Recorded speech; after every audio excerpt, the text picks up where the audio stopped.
وكده خلاص. بس انت حاسه. يلا يا احمد. مروحين اهوت من البرج.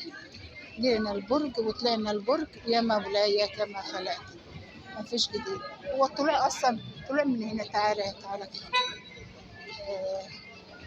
خلال البرج حبينا.